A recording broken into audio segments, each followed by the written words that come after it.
സംഘടനാപരമായ പല കാര്യങ്ങളും ആലോചിക്കാൻ വേണ്ടിയിട്ട് അതേപോലുള്ള ഒരുമിച്ചുകൊള്ളാണ് സമസ്തയുള്ള ജമിയത്തുൽ ഉലമയുടെ പ്രസിഡന്റ് ഞാൻ, secretary Alikutty Musliyar, joint secretary പിന്നെ ഉമർ ഫൈസി പിന്നെ MT അബ്ദുൽ മുസ്ലിയാർ, മറ്റൊരു ജോയിൻറ്റ് സെക്രട്ടറി കൊയ്യോട് ഉമർ മുസ്ലിയാർ. ഞങ്ങൾ ഈ സംഘടനാപരമായി പ്രധാനപ്പെട്ട കാര്യങ്ങളുണ്ടാവും. ഇപ്പോൾ ഞങ്ങൾ വിദ്യാഭ്യാസ ബോർഡിൻ്റെ ജനറൽ ബോഡി അടക്കുകയാണ്. അപ്പോൾ അതിൽ എങ്ങനെയൊക്കെ നീങ്ങണം എന്നൊക്കെ ആദ്യം ഞങ്ങൾ കൂടിയിട്ടൊന്ന് തീരുമാനിക്കും. ആ തീരുമാനത്തിന് വേണ്ടി മാത്രം വന്നാൽ അതതിൻ്റെ അപ്പുറത്ത് വേറെ ഒന്നും അങ്ങനത്തെ ഒരു അകലില്ല. ഞങ്ങൾ തമ്മിൽ ഒരു അകലില്ല. അകലുണ്ടെങ്കിൽ ഇവിടെ വരില്ലല്ലോ. നമ്മൾ ആദ്യം വന്നാടെ തങ്ങളെ പിടിച്ച് മുത്തുകയാണ് ചെയ്തത്. ഞങ്ങൾ തങ്ങന്മാരെന്നുള്ളവർക്ക് അങ്ങനെ ചെയ്യും. ഇവരൊക്കെ ഊപ്പരെ കൈ പിടിച്ച് മുത്തുകയും ചെയ്യും. അല്ലാതെ ഒരകലും ഞങ്ങൾ തമ്മിലില്ല, ഒരിക്കലും ഉണ്ടായിട്ടില്ല, ഇങ്ങോട്ട് ഉണ്ടാവില്ല. എന്നും അങ്ങോട്ടും ഇങ്ങോട്ടും ഫോൺ ചെയ്യണവരാണ്. തങ്ങൾ മിഞ്ഞാന്ന് പിന്നെ വിളിച്ചു, ഞാൻ പിന്നെ അങ്ങോട്ട് വിളിച്ചു. അങ്ങനെ എപ്പോഴും അങ്ങനെ അകലെന്ന് പറഞ്ഞൊരു വിഷയം തന്നെ ഞങ്ങൾ തമ്മിലില്ല.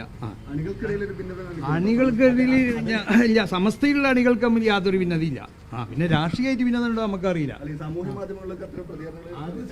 മാധ്യമം എന്ന് പറഞ്ഞാൽ അങ്ങനെ തന്നെയല്ലേ, ഭിന്നതകൾ ഉണ്ടാക്കാൻ വേണ്ടി ശ്രമിക്കുന്ന ആൾക്കാരല്ലേ. ഉമർ ഫൈസിയുമായിട്ടോ അല്ലെങ്കിൽ മറ്റുള്ള സമസ്തൻ്റെ നേതാക്കന്മാരുമായിട്ടോ മുസ്ലിം ലീഗിൻ്റെ നേതാക്കന്മാരോ യാതൊരു വിവാദവും ഇല്ല. നിങ്ങളിതൊരു വലിയ വിവാദമാണെന്ന് മനസ്സിലാക്കിയതുകൊണ്ടാണ് നിങ്ങൾ എല്ലാ ചാനലിലും ഇവിടെ വന്നത്. അപ്പോൾ അത് സന്തോഷം. ഞങ്ങളൊക്കെ ഫോട്ടോക്കൊക്കെ ഒന്ന് കൊടുക്കാമല്ലോ. ആ നിലക്കുള്ള സന്തോഷം. അല്ലാതെ ഒരു വിവാദവും ഞങ്ങൾ തമ്മിലില്ല.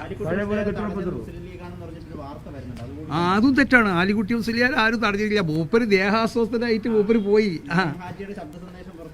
മൈനാജിൻ്റെ അത് ഞാൻ അറിയില്ല. മൈനാജിൻ്റെ സന്ദേശം അത് എന്നോട് ചോദിച്ചിട്ട് കാര്യമില്ല, മൈനാജിനോട് ചോദിക്കുക. സമസ്തയുമായി ബന്ധപ്പെട്ട വല്ലതുണ്ടെങ്കിൽ എന്നോട് ചോദിക്കുക, അതിൻ്റെ മറുപടി ഞാൻ പറയും. മുസ്ലിം ലീഗും സമസ്തയായിട്ടുള്ള ബന്ധമാണ്. അത് തങ്ങളാണ് മുസ്ലിം ലീഗിൻ്റെ നേതാവ്. ആ സമസ്തൻ്റെ നേതാക്കന്മാരിൽ നിന്നുള്ള ഏതെങ്കിലും ഒരുത്തനോ മുസ്ലിം ലീഗിൻ്റെ നേതാക്കന്മാരിൽ നിന്നുള്ള ഏതെങ്കിലും ഒരുത്തനും തമ്മിൽ യാതൊരു അഭിപ്രായ വ്യത്യാസവും ഇന്നേ വരെ ഇല്ല. ഇനി ഒറ്റക്കെട്ടായി പോവാന്ന് പറഞ്ഞാൽ ഉണ്ടെങ്കിലല്ലേ, എന്നും ഒറ്റക്കെട്ടേലുള്ളോ.